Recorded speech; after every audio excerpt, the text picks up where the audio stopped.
Good evening and welcome friends to this Friday edition of Biggest Story Tonight. Remember, we have been bringing to you minute updates on the fight for justice of the women of Sandeshkhali in Bengal, now falling back on institutional mechanisms available to them, from the National Commission of Women to the Office of Governor. In fact, the National Commission for Scheduled Castes has even demanded governor's rule in the state. We're going to keep our focus on that story as of today and also next few days. Also another important one, in which the Congress party claimed today that the income tax authorities have put a freeze on their accounts, which was subsequently clarified that it was a temporary one. Did the Congress party make a song and dance of something in which it was only supposed to follow a procedure? That's going to be our focus this bulletin, apart from a story coming in from Nepal about some rackets indulging in donkey act and trying to lure Indians for a US visa which never materialized. Let's begin with the headlines first.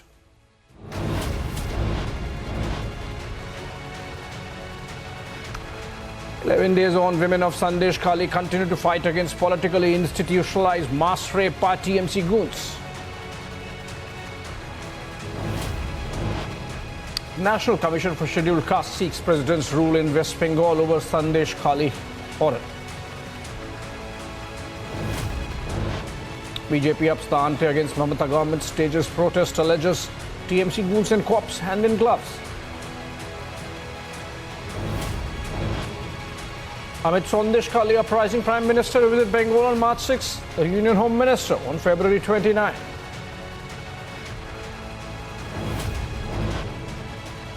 Income Tax Tribunal DeFreezes Congress's bank accounts. Party says action based on flimsy grounds.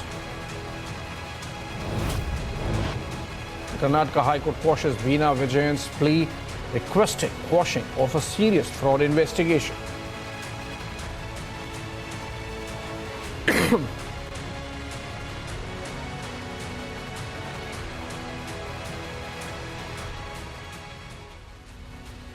All right, welcome friends again. The Income Tax Appellate Tribunal has defrozen Congress's bank accounts until a hearing next week.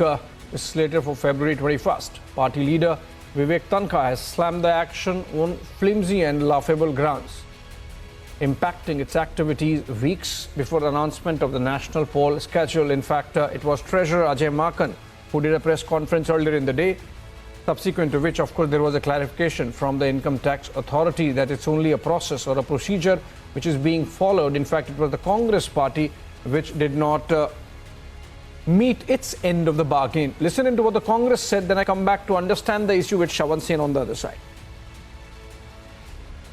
Just appeared for the Indian National Congress before the ITAT bench, Delhi, and it was court number 1, where I said that all bank accounts of Congress party of the AICC have been frozen, which means in the coming festival of elections, one of the largest stakeholders will not be able to participate. We will not be able to take up any expenditure whatsoever, whether it is movement of vehicles, people, yatras, anything at all connected with these elections. The court heard me for some time. I said, we have very good case on facts. We had filed a return on time. It is being misconstrued, and only for that reason we can't be punished disproportionately. Number 2, our revenues for that particular year was 198 crores, and we spent admissible expenditure that was incurred was 197 crores. And how a taxation of 130 or 150 odd crores has been made on us, with interest coming to 135 crores. I said it is all I would like to argue on merits. But today, protect the party, protect democracy, and allow us to operate a bank account. Very graciously, the ITAT, after talking to the DR, has said that there will be only a lien on the bank account. There is no restriction on the bank account. You can operate, and then they will hear me on the merits of the case on the interim application that I filed on Wednesday. I am grateful to the Income Tax Appellate Tribunal for this gracious hearing. And number two, as I said before the tribunal, I am repeating again, Justice Kapadia, Chief Justice of India, would always say that the first opportunity of an SSC of an independent hearing only comes when he goes before ITAT. And today that we had seen.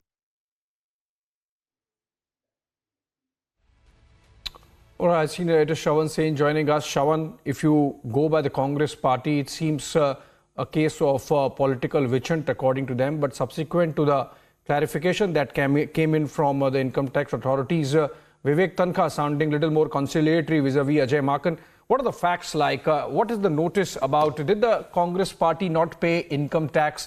Under what rules is it supposed to pay income tax?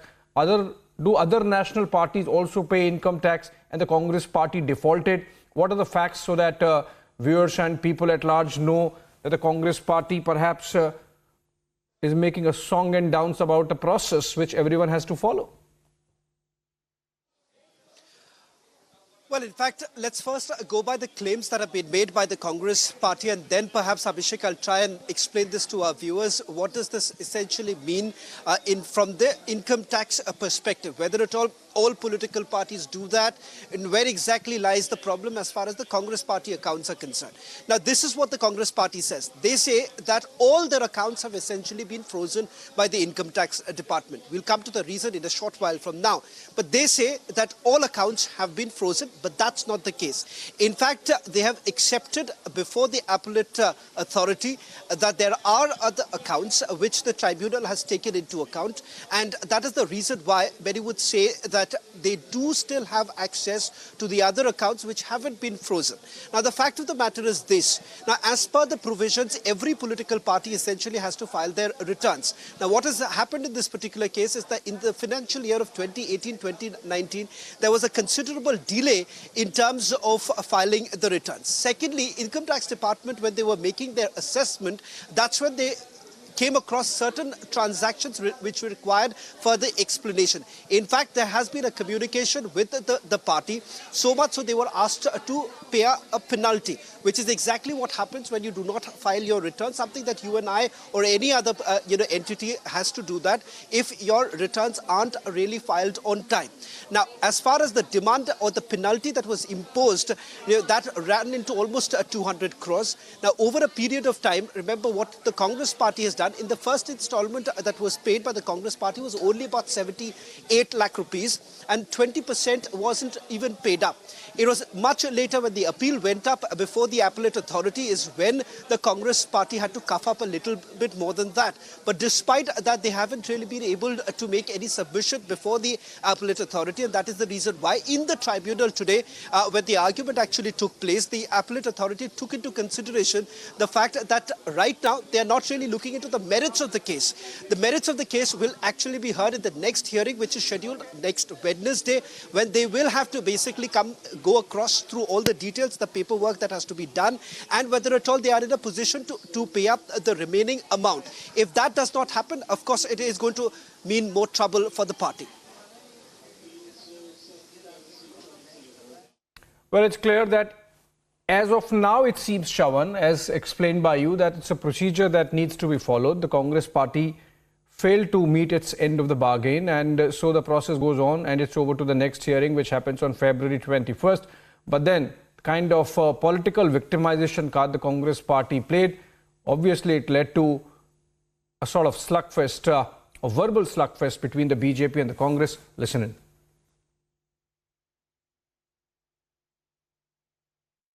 देश की मुख्य opposition party के सारे accounts freeze कर दिए गए हैं। Congress party के अकाउंट्स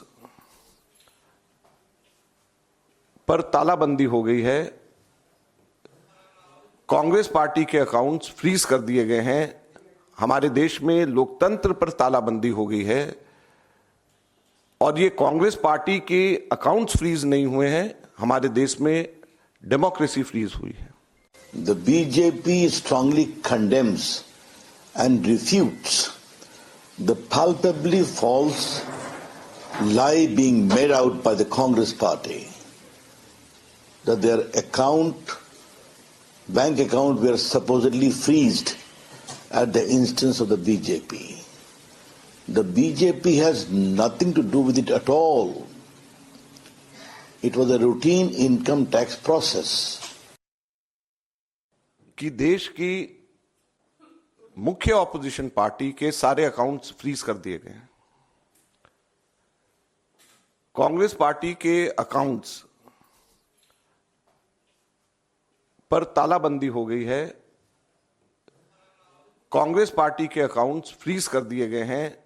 हमारे देश में लोकतंत्र पर तालाबंदी हो गई है और ये कांग्रेस पार्टी के अकाउंट्स फ्रीज नहीं हुए हैं, हमारे देश में डेमोक्रेसी फ्रीज हुई है। Congress party cannot have its own way.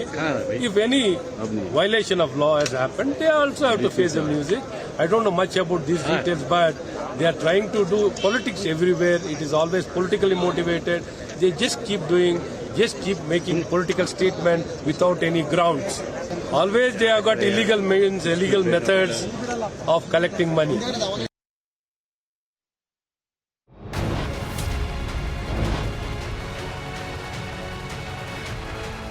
All right, on that note, we slip into a short break. On the other side, we come back with our second story under focus. 10 arrested after Nepali's trafficking racket was busted by Kathmandu police. Big story on the other side.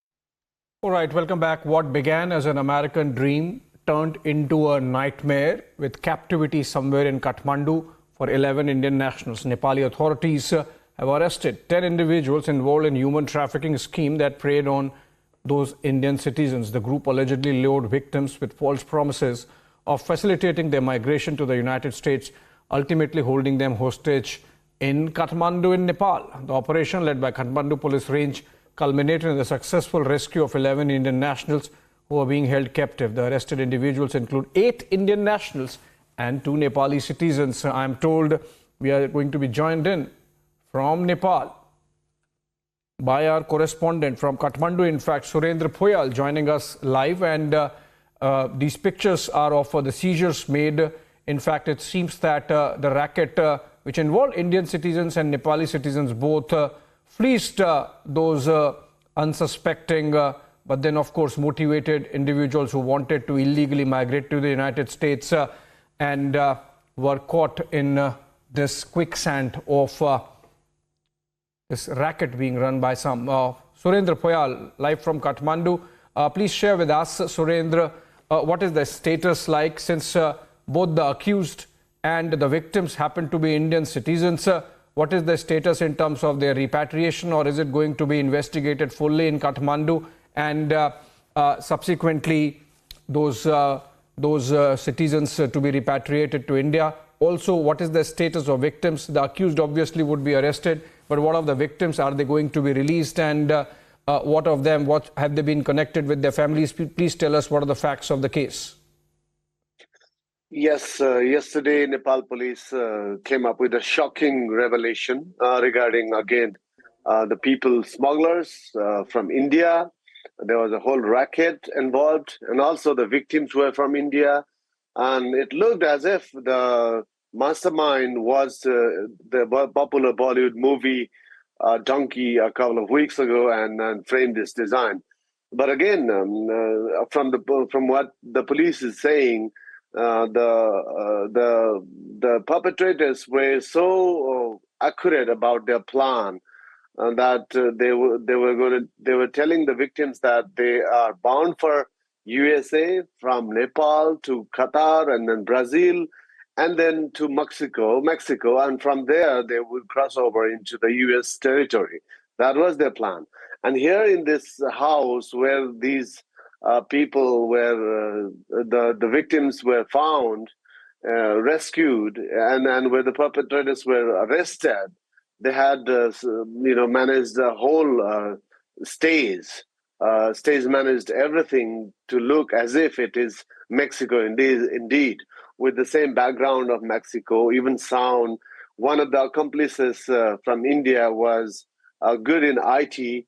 So he used to make it seem like the call going from Nepal to India was actually originating in Mexico. So they were that prepared for the whole drama, and they were getting the students. Actually, most of the victims are said to be students, 11 students who had dreamed of going to the US for higher studies. The perpetrators, the people traffickers were telling the students to call home, assuming it's coming from Mexico, and get their parents to send money to their bank accounts. And according to Nepal police, there's a mastermind of this racket, and they've even named somebody which is not independently verified. But again, the name is Baljit Kaur from Muga, Punjab, was the designer, was the mastermind. And most of the victims, the 11 students, most of them from Punjab, as in the same donkey movie, harboring US dreams and all that. And then they were tortured. They were kept in the house, in secluded rooms, where they were given 2 meals a day, according to the police. And they were tortured and even beaten with pipes if they protested. So it was absolutely inhuman. But again, they, following Nepal police operation, named Operation Donkey, they have been released. The rest, they have been rescued, and 8 perpetrators and their 2 Nepali accomplices have been arrested. Yes. All right, arrested those who were indulging in the racket, but what of those 10 or 11 who wanted to illegally migrate to the United States? So we'll keep track of those developments. Thank you, Surendra Poyal, for joining us from Kathmandu. And on that note, we slip into a short break. On the other side, 11 days on, women of Sandeshkhali continue to fight against politically institutionalized mass rape by TMC goons.